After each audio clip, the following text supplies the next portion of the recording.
My name is Chloe, and this story happened to me 2 weeks ago. I'm 32 years old and have a 10-year-old son named Jesse. Every now and then, the company I work for requires me to travel across the state and other parts of the country to take place in important business meetings that are mandatory for me to attend. Thankfully, my bosses are understanding of the situation, so my work allows me to bring Jesse with me on business trips. Most of the time, we stay in a rented lodge or an apartment. A few weeks ago, I had to go on another business trip.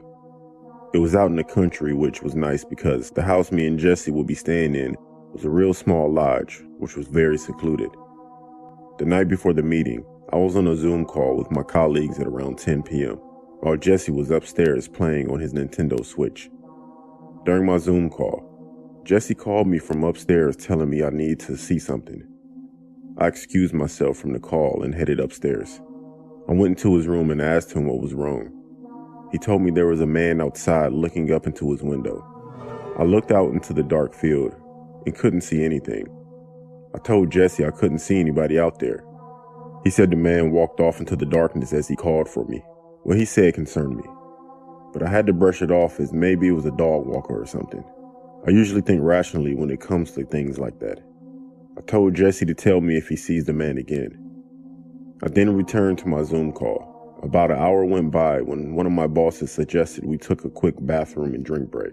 Leaving the Zoom call on as we usually do, I went to put a pot of tea on and went upstairs to check how Jesse was.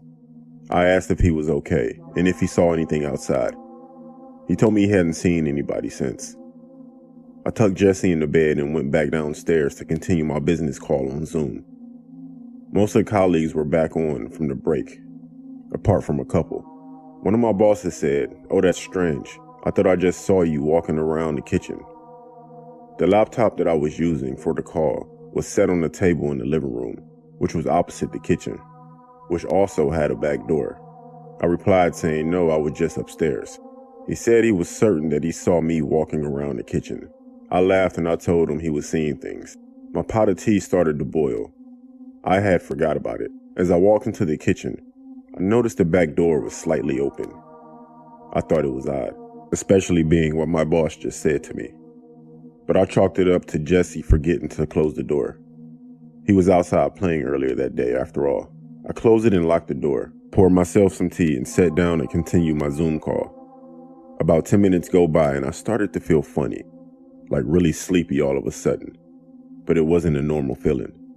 I felt fine and all of a sudden I felt like I couldn't keep my eyes open. And that's what happened. I fell asleep on the Zoom call. I didn't know at the time, but I was out for about 10 minutes until I woke up to Jesse frantically pulling me, trying to wake me up. He told me there was a man outside trying to get in. I turned around and I saw a man on the other side of the back door pulling the door handle in an aggressive way. He looked furious, as he couldn't get inside. This means that what my boss said to me earlier, when he thought he saw me in the kitchen, was true. That man did get in the house as I was upstairs checking on Jesse. He must have spiked my tea, and that's what made me fall unconscious. Once unconscious, I think he was planning to enter the house and assuming the door was still unlocked to take my son away. The thought of this makes me sick to my stomach. I thank God that I noticed the door slightly open and locked it shut. This story could have had an awful ending otherwise. We called the police and they searched the area, and not surprisingly, they found no one. Jesse and I returned home after that. This incident will haunt me for the rest of my life, and Jesse's too.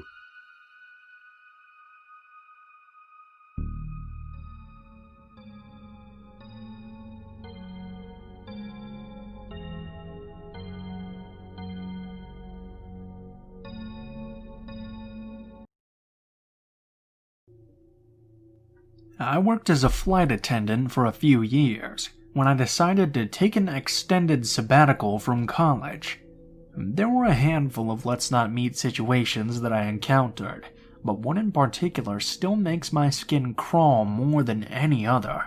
I was born and raised in Texas, but had moved to New York when I was 21, so when I found out at the beginning of a week-long trip that I'd have a couple of overnights in Austin, I was super excited to go to my home state for a few days. My brother lived just north of the city, and we planned to hang out and go to dinner the night I arrived when he got off work. The following day, we were going to meet up with our dad, who only lived about an hour away. So I get to the hotel downtown. The crew and I check in, and then we each head off to our own rooms. A short elevator ride and I get to mine, where not even 5 minutes later, there's a loud, hard knock on the door. It was only around 1 or 2 p.m., and I hadn't called either my dad or brother to let them know I was in town yet. They definitely wouldn't know what my room was. I assumed it was maybe one of my crewmates, so I headed over to the door. Before even making it to the door, however, a loud male voice boomed on the other side. "The front desk sent me about the bathroom problem you called in," before he tried to open the door. "Unlock the door and open up, miss. I need in now." I froze in my tracks. I hadn't even been in the bathroom yet, let alone called anything to the front desk. I'm a fairly petite chick, and while I take no shit from anyone despite my size, I still err on the side of caution. Slowly inching toward the door, I look out of my peephole. All I could tell was that the man on the other side was at least 6 foot tall, easily over double my height. No way in hell I was going to unlock the door. I responded to the man, telling him that he must have had the wrong room. He continued to pound away while constantly turning the handle, telling me that he needed in, and he was getting in one way or another. I panicked, but thankfully I had the sense to grab the phone and call the front desk. The concierge confirmed that they had neither sent anyone up to my room, nor had they received a call about the bathroom.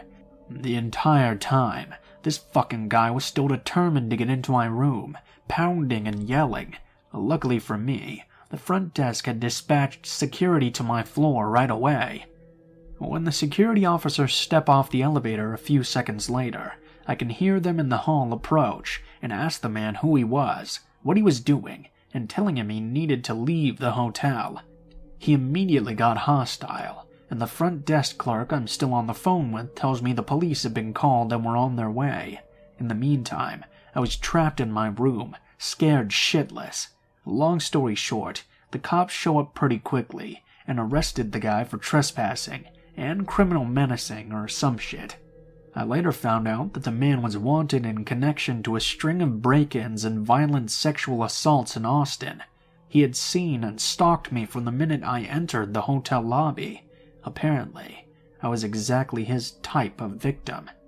Nothing else happened after that, but it still rattled the fuck out of me for the rest of my stay in this hotel.